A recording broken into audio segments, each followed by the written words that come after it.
গৌৰৱ গগৈৰ বিৰুদ্ধে সমালোচনাত সুস্থাৰ প্ৰাক্তন বিধায়ক আব্দুল আজিজ। সংবাদ মাধ্যমত শনিবাৰে আবেলি প্ৰায় 4মান বজাত প্ৰতিক্ৰিয়া। গৌৰৱ গগৈৰ বিৰুদ্ধে গুৰুতৰ অভিযোগ আব্দুল আজিজৰ। গৌৰৱ গগৈয়ে উচ্ছেদৰ বিৰুদ্ধে কোনো ধৰণৰ মাত নবতৰা অভিযোগ প্ৰাক্তন বিধায়কৰ। খিলঞ্জীয়াৰ ভোটাৰ লালাসাত বন্দী গৌৰৱ গগৈ। মুখ্যমন্ত্ৰী ডক্টৰ হিমন্ত বিশ্ব শৰ্মাকো কঠোৰ সমালোচনা প্ৰাক্তন বিধায়ক আব্দুল আজিজৰ। সাংসদ ৰকিবুল হুছেইনকো তীব্ৰ সমালোচনা। ৰকিবুল হুছেইনক অপৰাধ বুলি আখ্যা। AIUDFৰ প্ৰশংসাত পঞ্চমুখ প্ৰাক্তন আমছুৰ সভাপতি আব্দুল আজিজ। বদৰুদ্দিন আজমলে পুনৰ মূৰ দাঙি উঠিব সংখ্যালঘু প্ৰধান সমষ্টিত।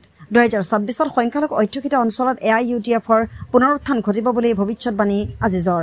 কংগ্ৰেছে অতি শোচনীয় ফলাফল প্ৰদৰ্শন কৰিব বুলি আজিজৰ দাবী। কংগ্ৰেছে সৰ্বাধিক 10খন আসনত সীমাবদ্ধ থাকিব বুলি মন্তব্য প্ৰাক্তন বিধায়কগৰাকীৰ। বিৰুদ্ধে কথা কয়, মিয়া মুছলমানৰ পক্ষত যদি আজি তৰুণ গগৈ ল'ৰা আজি গৌৰৱ গগৈ কথা কয়, তেনেহ'লে তাৰ মেজৰিটি নাইকিয়া হৈ যাব। কিন্তু এইটো মনত ৰাখিব, Congress will be routed out from minority belt. This day is coming. That day is coming. কংগ্ৰেছে আগন্তুক নিৰ্বাচনত কেইটামান সিট পাব পাৰে আপোনাৰ উজনি সময়ত এটাও নাপায়। আমাৰ মাইনৰিটি বেল্টত যিকেইজন MLA বিধায়কে অলপ কথা বাৰ্তা পাতি আছে, হয়তো সেইসকলক মানে কংগ্ৰেছ হিচাপে নহয় মানুহ হিচাপে পঠাই দিব। আৰু মইতো মানুহক আপিল কৰি আছো, নামনি অসমৰ পৰা কি কংগ্ৰেছ আপোনাৰ হেৰি হ'ব নেকি, উচ্ছেদ কংগ্ৰেছ আৰু হ'ব। 2-4জন বিধায়ক আছে নামনি অসমত, যেনেকুৱা আপোনাৰ জলেশ্বৰৰ বিধায়কৰ নিচিনা মানুহ আউট হ'ব, তেনেকুৱা কিছুমান বিধায়ক আউট হৈ যাব। আগন্তুক 26ত আপুনি চামগুৰি সমষ্টিৰ পৰা আপুনি নিৰ্বাচন মইতো হয় চাওক, মইতো নিৰ্বাচন খেলাৰ ধান্দাই নাছিল। মই আজিৰ পৰিস্থিতি যিটো দেখিছোঁ অসমত, অন্ততঃ বিধানসভাৰ মজিয়াত আমাৰ হৈ কথা ক'ব পৰা মানুহ 2-4জনৰ বাহিৰে কোনো নাই। গতিকে মই ভাবিছোঁ যে অহাবাৰ যদি আকৌ BJP গভৰ্ণমেণ্টেই হয়, তাততো এজন মানুহ থাকিব লাগিব নহয়। যি ইচ্ছা ঠিক হ'ব সেইটো প্ৰতিবাদ নকৰিম। আজি ইছলামক খতম কৰি দিয়াৰ কথা কয়, কোন বেটা আছে ইছলামক খতম কৰিব পাৰিব? পৃথিৱীৰ চব দেশ মিলিও নোৱাৰে। ইছলামৰ দায়িত্ব আল্লাহ লৈছে, ইছলামৰ দায়িত্ব আল্লাহ স্বয়ং লৈছে। ইছলাম খতম কৰিব পৰা শক্তি কাৰ আছে? ইছলামৰ মানুহক ক্ষতি কৰিব পাৰে। আৰু আমি প্ৰকৃত মুছলমান হ'ব পৰা নাই নহয়, নহ'লে আমাৰ এটা নোম ছিঙিব নোৱাৰিলে কোনেও। আমি অসমৰ মুছলমানক মই অনুৰোধ কৰিম, অন্ততঃ সকলো মুছলমানক মই আপোনালোকে মুছলমান হ'বলৈ চেষ্টা কৰক, মুছলমান হ'বলৈ চেষ্টা কৰক। কোনেও আপোনালোকক একো কৰিব নোৱাৰে। এইবিলাকতো ক্ষণস্থায়ী ব্যাপাৰ। আজিৰ মুখ্যমন্ত্ৰী যিটো কৰি আছে, বিমলা প্ৰসাদ চলিয়া তাতকৈ বেয়া অৱস্থা কৰিছিল। 6 লাখ মুছলমান ইয়াৰ পৰা খেদিছিল। আজি হিতেশ্বৰ শইকীয়াৰ দিনতো নিলিতে 3000 মুছলমান গণহত্যা হৈছিল। ইয়াতে ইভিকশ্যন হৈ আছে, ইয়াততো এতিয়াও গণহত্যা হোৱা নাই। আজি 15 বছৰীয়া তৰুণ গগৈৰ শাওনত কুকুৰাঝাৰ BTT এলেকাত কিমান মুছলমান হত্যা হৈছে, এইটোতো সবেই জানে। গতিকে আমি মুছলমানসকল আমি মুছলমান হ'বলৈ পৰা চেষ্টা কৰা উচিত। আৰু কোনেও কাকো ধ্বংস কৰিব নোৱাৰে। যিমানেই যি পৰিস্থিতি হৈ আছে, এইবিলাক পৰিস্থিতি সময়ত নাইকিয়া হৈ যাব। ইভিকশ্যনৰ পিছত কি কৰিব? অসমৰ মুছলমানক জোৰ জবৰদস্তি কি ইয়াৰ পৰা কোনোবাই খেদি দিবলৈ পাৰে?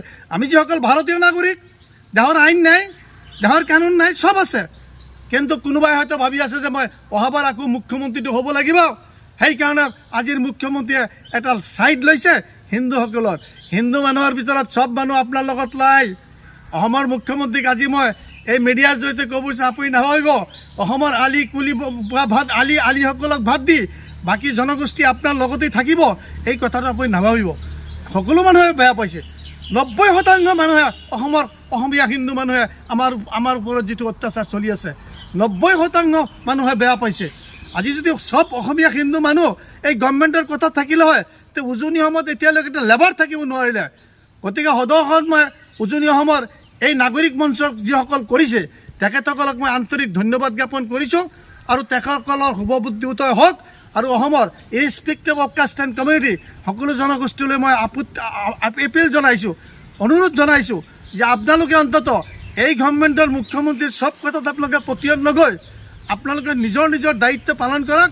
আৰু ইয়াত যাতে কোনো এটা সাম্প্ৰদায়িক দাঙ্গা হাংগামা নহয়।